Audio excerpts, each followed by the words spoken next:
آدمی اپنے بھائی سے دور بھاگے گا اور اپنی ماں اور اپنے باپ سے اور اپنی بیوی اور اپنے بیٹوں سے بھی۔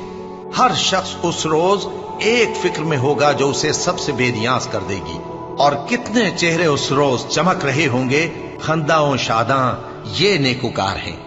اور اس روز کتنے چہرے ایسے ہوں گے جن پر گرد پڑ رہی ہوگی اور ان پر سیاہی چڑھ رہی ہوگی، یہی لوگ ہوں گے انکار کرنے والے بد کردار۔ بھلا تم کو ڈھانپ لینے والی یعنی قیامت کا حال معلوم ہوا ہے؟